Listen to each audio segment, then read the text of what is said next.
When Republican leaders criticized FDR and his family for wasting taxpayers' money by taking their puppy, Fala, abroad on official business, FDR responded this way. Well, of course, I don't resent a tax, and my family don't resent a tax, but Fala does resent it. I know it's getting late here, but it's not often that we have so many people who've written about us and broadcast about us all together in one room like this, and I thought you might like to say a few nice words to them.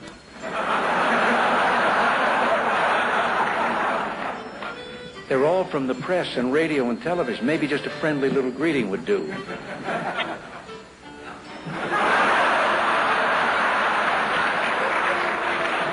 How about just a word or two, something friendly, even one kind word?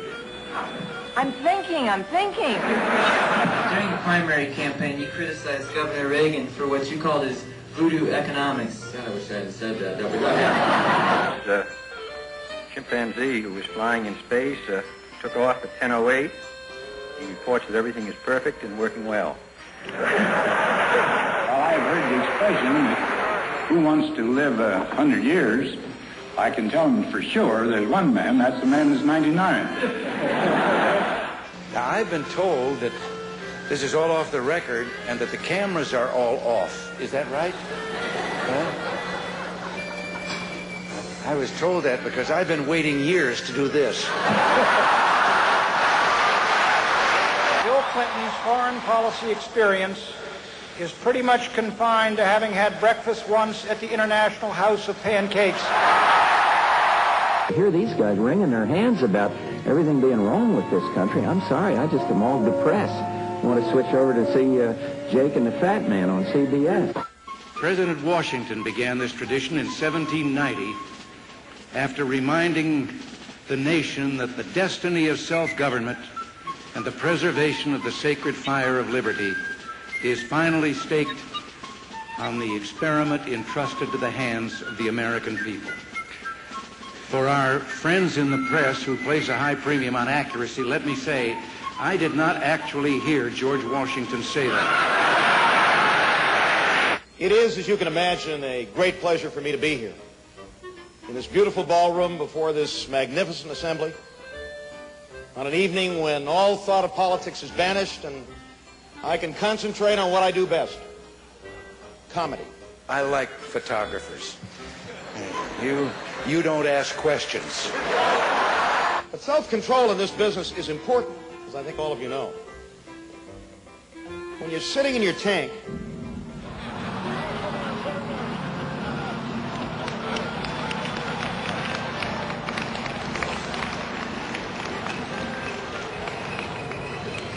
and the gun sights are trained right on Sam Donaldson, believe me, self-control is important. Can you imagine Sam Donaldson with a camera?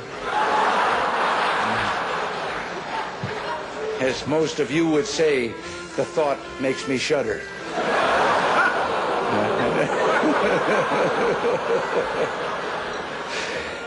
Somebody asked me one day why we didn't put a stop to Sam shouting out questions at us when we're out on the South Lawn. We can't. If we did, the starlings would come back.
I don't really have much to say for my opening statement, so I will just cut to the chase.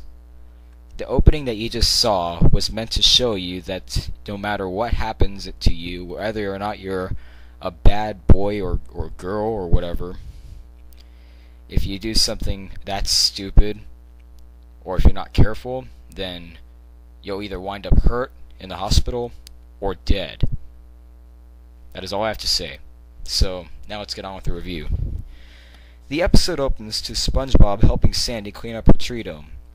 As Sandy finishes raking leaves and coincidentally makes another sculpture of Texas out of leaves, this time, instead of sand, stepping onto leaves that SpongeBob said were too big, this happens.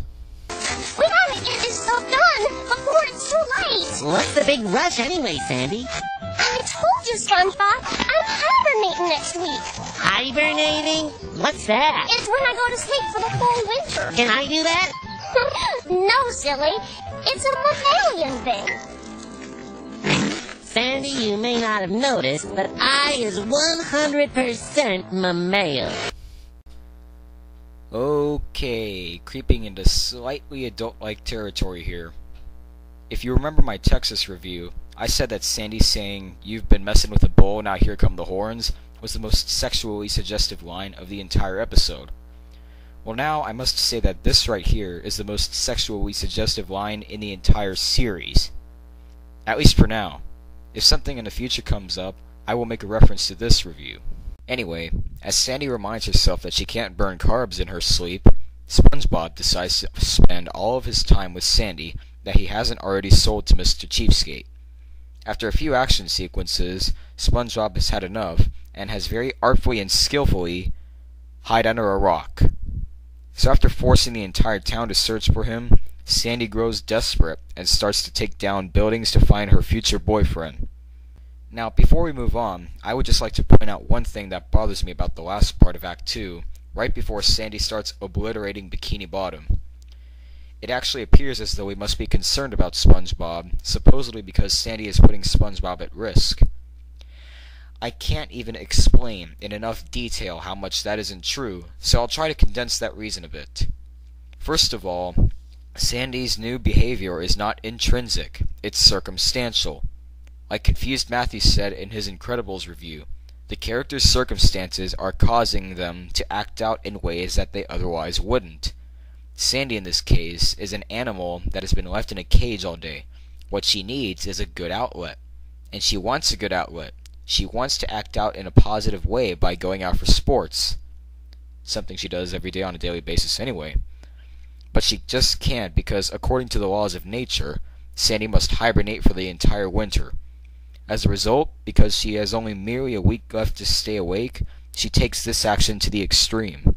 Sandy is a genuinely good person who is just having trouble at the moment. My second problem with this is the fact that no one seems to notice all the spandy that is going on. The proof is right in front of you. Anyway, to make a long story short, Sandy finds SpongeBob. SpongeBob explains that Sandy was taking this whole hibernation thing too far, begs for forgiveness, finds Sandy sleeping, and then starts to sleep on her feet. The end.